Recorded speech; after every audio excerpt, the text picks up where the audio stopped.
A guerra começou sem trombetas. Não houve proclamação, nem decreto, nem o anúncio solene de um rei. Começou como tudo o que é inevitável.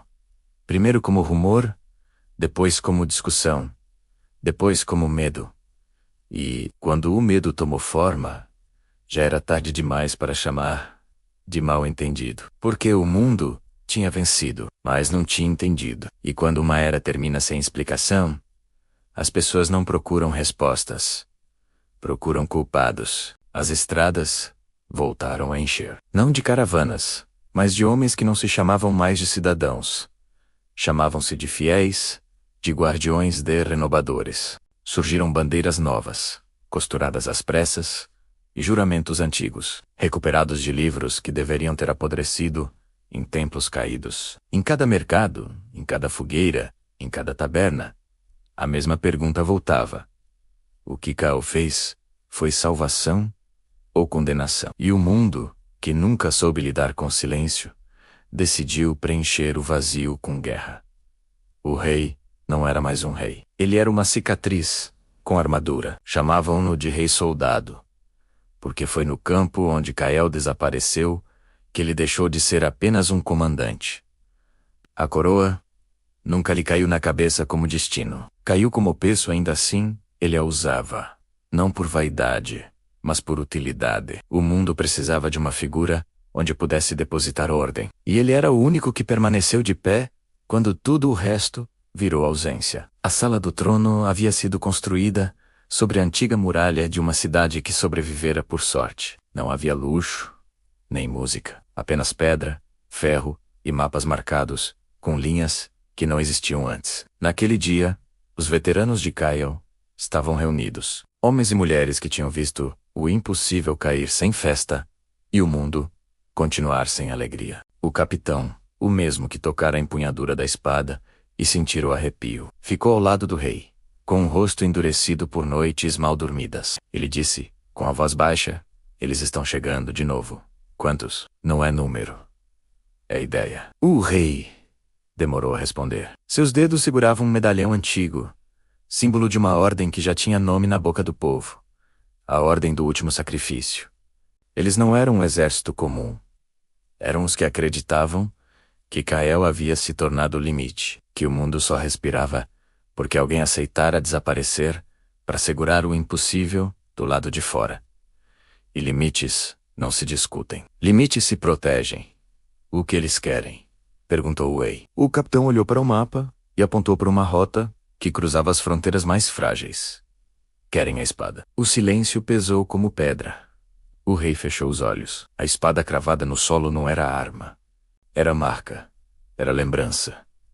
Era uma frase que o mundo não conseguia terminar. Quem tocasse nela, tocaria no que Cael deixou para trás. E a ambição humana sempre teve a mesma doença. Acreditar que pode controlar o que não entende. Não vão tocá-la menos, disse o rei. E a frase não foi ameaça. Foi senten. Do outro lado do reino, longe da muralha e das ruínas, que ainda cheiravam a cinza, uma cidade nova crescia rápido demais. Chamavam-na de Vértice. Sua arquitetura parecia ter reaparecido de um tempo que ninguém lembrava. Estradas perfeitas, linhas retas demais, pedras sem erosão. Tudo novo com gosto de antigo, como se alguém tivesse desenhado uma cidade e a realidade, cansada, tivesse aceitado. No centro de Vértice, em vez de um trono, havia uma mesa longa. E ao redor dela, pessoas com mãos limpas demais para serem inocentes. Ali, não havia rei. Havia um homem chamado arquiteto. Ele não era nobre por sangue, nem guerreiro por tradição. Era pior. Era alguém que entendia como o mundo funciona e não se conformava com isso. O arquiteto abriu um pergaminho e mostrou o desenho de uma porta incompleta. O mundo está parado, disse ele. Não sentem? O sol bolto, mas não aquece. A fé caiu, mas não abriu espaço para nada. Vivemos num eco, num resto, ele continuou. E tudo isso porque alguém decidiu que o preço era final. Ele pronunciou final como se fosse uma mentira ofensiva.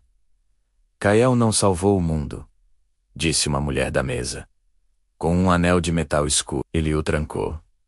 Exato, respondeu o arquiteto. Ele construiu um teto invisível, um limite, um cárcere bonito. Alguém fez a pergunta inevitável. E o que você quer que façamos? O arquiteto sorriu com precisão. Abrir a rachadura. O termo fez os presentes respirarem mais fundo.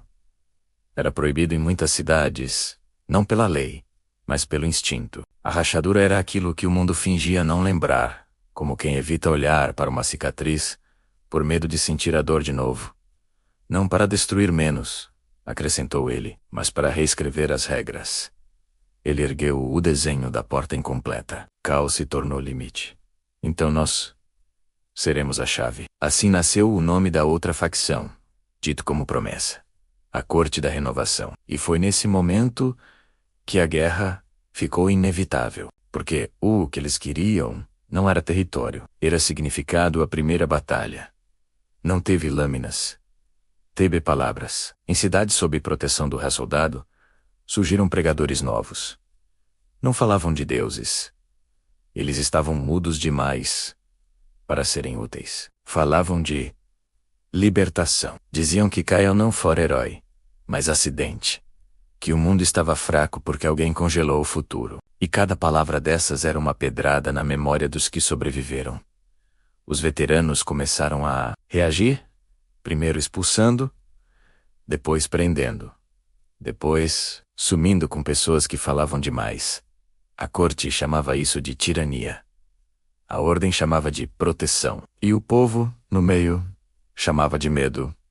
O arquiteto foi inteligente. Enviou emissários com presentes, alimentos, ferramentas, mapas e promessas. E junto das promessas, um veneno lento. A ideia de que o rei-soldado mantinha o mundo no escuro de propósito. Ele guarda a espada, não por respeito, diziam, mas por poder. E quando a mentira é fácil de acreditar, ela vira verdade antes que alguém consiga contestar. A ordem do último sacrifício decidiu levar a espada para longe. Mas quando tentaram, descobriram o que o mundo já sabia. Ela não se move, não por peso, por decisão. O chão segurava a lâmina como se a terra tivesse jurado manter aquele ponto fixo. Animais se recusavam a aproximar. Pássaros evitavam sobrevoar. E os homens que insistiam voltavam com os olhos vazios, como se tivessem visto uma resposta que não poderiam compartilhar. O rei foi até lá, apenas com o capitão. A espada estava no mesmo lugar, indiferente. O rei ficou diante dela por um longo tempo. O vento passava, mas era um vento que parecia procurar algo, como se quisesse completar uma frase. O capitão, com a voz falha, perguntou: "E se eles abrirem a rachadura?" O rei respondeu sem olhar para ele: "Então não será mais sobre Kael." Ele tocou o punho da espada com 2 dedos. Um contato mínimo, respeitoso, e a sensação que veio não foi choque, nem magia. Foi lembrança. Uma lembrança sem imagem, um peso. Como se alguém segurasse uma porta do outro lado, sem força para gritar, mas com força para não ceder. O rei afastou a mão. "Caiu, não foi um final", disse ele, como se falasse com o vento. Foi um aviso. A guerra civil começou quando a corte fez seu primeiro movimento real. Não foi um ataque ao rei. Foi um ataque ao símbolo. Numa madrugada sem lua, agentes da corte invadiram um arquivo antigo, onde os registros da última guerra eram guardados por veteranos. Não buscavam ouro, nem armas. Buscavam páginas. Queimaram relatos. Apagaram nomes. Trocaram fatos por versões. E deixaram uma frase escrita na parede com tinta escura: "O mundo não precisa lembrar, precisa avançar." Quando os veteranos viram aquilo, não choraram. Ficaram quietos. E nesse silêncio, decidiram que não havia mais negociação. A ordem do último sacrifício marchou. Não para vencer, para impedir. E quando 2 exércitos marcham com certezas diferentes, a guerra deixa de ser uma disputa. Vira ritual. O rei-soldado reuniu seus comandantes.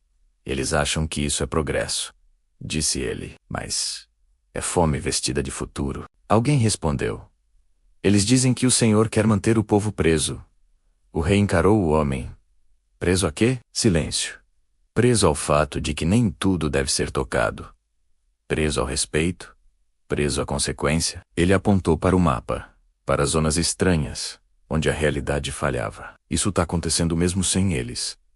E eles querem acelerar. O capitão deu um passo à frente. O arquiteto não quer o trono. Ele quer a história. O rei assentiu. E um homem que quer a história é mais perigoso do que um homem que quer poder. Porque poder acaba quando o corpo cai. Mas história permanece em quem sobra. O confronto veio na planície de Homer, onde duas estradas se cruzavam como escolhas. De um lado, a ordem. Veteranos escuda os gastos. Disciplina dura. Do outro, a corte. Soldados novos, armaduras limpas, bandeiras brancas, com o desenho de uma porta incompleta. No centro, nenhuma criatura. Apenas humanos. E isso era pior. O rei soldado avançou. Do outro lado, um emissário da corte se apresentou. O arquiteto oferece paz. Paz com qual preço? Perguntou o rei. O emissário sorriu. A espada. E a permissão para terminar o que Kael começou. Capitão soltou uma risada seca, de incredulidade. Kael não começou isso. Ele terminou. O emissário inclinou a cabeça. Terminou para vocês. O rei respirou fundo. O mundo está vivo. Mesmo ferido, mesmo frio, mesmo estranho, ainda vivo. O emissário abriu os braços. Vivo. Ou apenas existindo? A pergunta atravessou a planície como uma lâmina. O rei percebeu que aquela guerra não seria decidida por força. Seria decidida por quem convencesse mais gente do que viver significa. Antes que qualquer flecha fosse solta o tchê, o bibro não como um terremoto, como uma respiração. Os cavalos recuaram. Os homens se olharam. As bandeiras tremularam sem vento. E por um segundo, todos, ordem e corte, sentiram a mesma coisa. Uma presença. Não acima. Abaixo. Como se o mundo, cansado de ser puxado, tivesse decidido lembrar que ele também é parte da guerra. O rei e o emissário olharam para o horizonte. E ambos viram, bem longe, numa direção que não fazia sentido, uma linha escura no céu. Não era uma nuvem. Era uma rachadura fina, como uma veia aparecendo na pele do mundo. O emissário engoliu seco. Isso não estava nos mapas. O capitão sussurrou.